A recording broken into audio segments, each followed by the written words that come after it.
Okay, so I think I have found a way to avoid getting depressed and feeling down on life. And in this video, I'm going to share with you the reason that I think people get depressed and how to avoid it.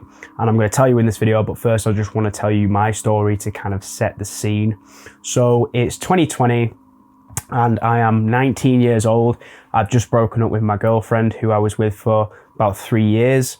And you know, it's the middle of the pandemic, right? 2020, we're all locked inside. None of us can go outside or meet our friends. And I've actually just lost my job as well. So the company I was working for went under because of the pandemic. They weren't getting any sales, so they literally had to liquidate. So I actually lost my job.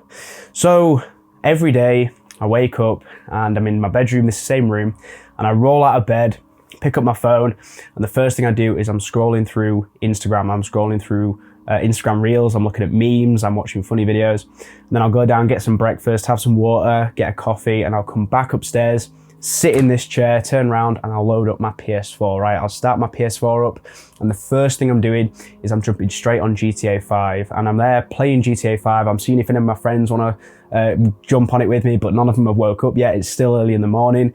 So I'm playing GTA 5, grinding out the Cayo Perico heist by myself, and then one of my mates jumps on, and then we start playing the Cayo Perico heist together. And literally the whole day is just spent having fun, having a good laugh with my friends on the PlayStation 4.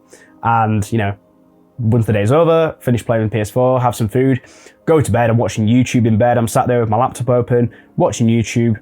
I even got into drinking regularly on the weekdays. So it was COVID and, you know, no one could go outside. So I'd just be in the house, just drinking beer, sat up here, just drinking beer, playing GTA 5, watch YouTube before I go to bed. And I'd wake up and just repeat the same cycle over and over again every day for months on end.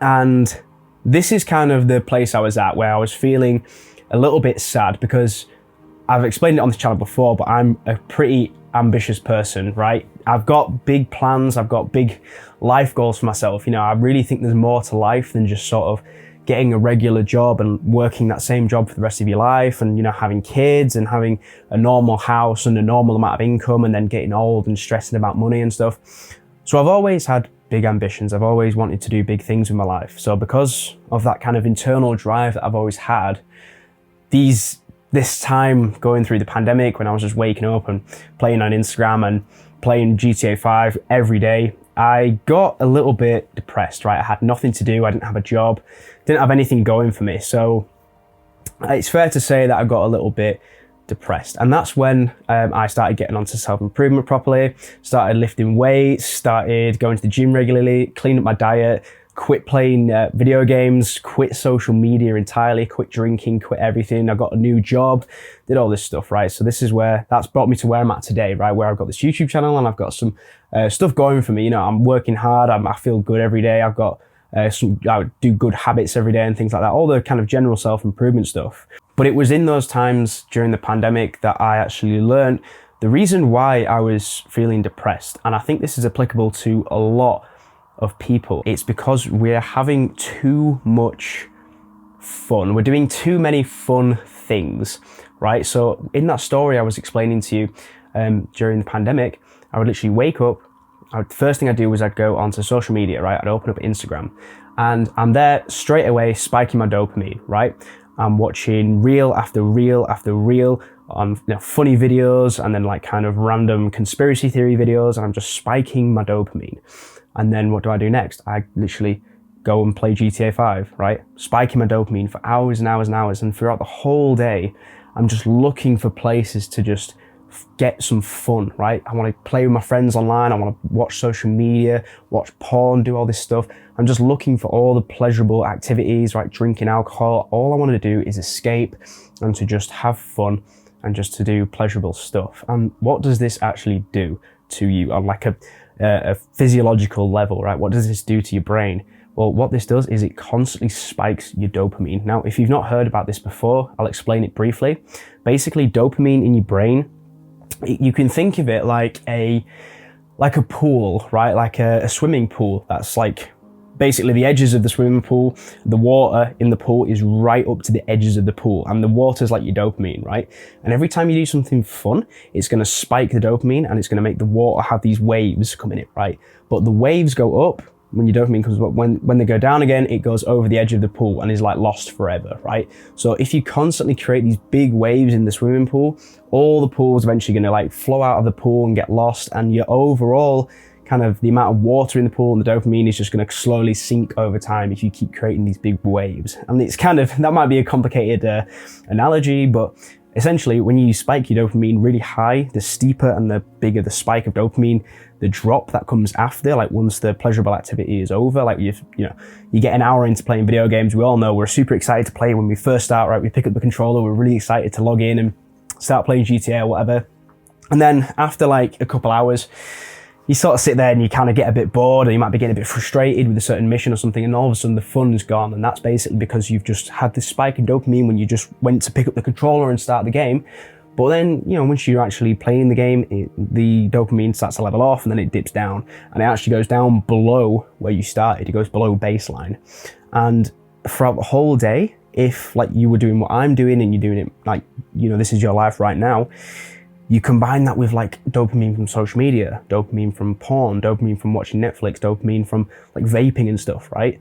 You just constantly spike your dopamine. And what that does is, because it goes down below baseline after each spike, the trend of your overall dopamine just goes like that, right down. And every day or week that passes of you doing this, you require to do something more and more dopamine intensive to kind of get over, to get your dopamine back up to that level, to get that same feeling again. And this is literally what I was doing during COVID, and it made me feel depressed, right? I got sad from this because my dopamine essentially just crashed all the way to the bottom after constantly filling my day, each hour of the day, with just random bullshit activities that were just fun and spiking my dopamine. My dopamine just crashed to the ground, and no wonder I got depressed, right? This is why you see those videos as well, let's say in like why do video games not feel fun anymore? Well, it's because the people who are making those videos, who are playing the video games, have just played so much video games, and every kind of game you could possibly play, that video games no longer feel fun to them. And a lot of guys are like this, right? And that's why we all kind of have this unanimous feeling of like, why aren't video games fun anymore? It's because in our generation, we just played video games all the time. So now video games are fun for us because our dopamine's gone so low. So to actually get our dopamine back up to that original feeling, it's just impossible. And I think this is why so many young guys especially are depressed, because we just fill up our time doing pleasurable stuff, right? Playing video games, watching social media. It's like, how do we actually get out of this? How do we stop being depressed? How do we get out of this loop? And the simplest thing I can tell you is just quit the dopamine intensive bad habits, right? Quit video games, quit social media, quit porn, right? These are the big three, I'd say. And these are the big three that I've done on my it's like all natural part of like being on self-improvement is like quitting these things. And I think that's why I feel so much more happy, right? Every day, because I'm not relying on some like big intensive dopamine thing to make me happy. I can find joy in smaller things. And your dopamine, if you've been doing it for years, with video games and stuff, will eventually recover. It will slowly go back up to that kind of feeling that you once got. And then, every now and then, if you've been working hard, if you're on self-improvement, have a day where you just chill and play a video game. There's nothing wrong with that. I've done it, right? Especially when I'm not feeling well, right? I'll just literally sit here and play my PS4, right? There's nothing wrong with that. And I'm telling you right now, if you quit video games, and then you like reward yourself and have it as a treat where, you've done some good work this week and you've been on self-improvement, whatever, been to the gym consistently, you can reward yourself on a weekend with like playing a couple hours of video games, and it's going to feel so much fun. It's going to feel so much fun because you've not been doing it regularly, and the dopamine that you get from that, because you're back at baseline again, it's going to go so far above baseline, you're just going to feel amazing. But it's all about making sure you quit it first, or else you're just going to end up in the same situation, becoming depressed from doing fun things all the time. So we just need to be able to manage our dopamine. And the easiest way to kind of, I think, get out of essentially depression is to just have a bit of a dopamine detox. Let your brain just get back to baseline. Stop constantly stimulating your brain with social media, with porn, with Netflix, and you should see a huge improvement in just your overall kind of mental, kind of your overall feeling in life, right? You're just going to feel better. Thanks for watching, mate. Hope you got some value out of that video. And remember, just improve yourself by 1% every day and you will get there. See ya.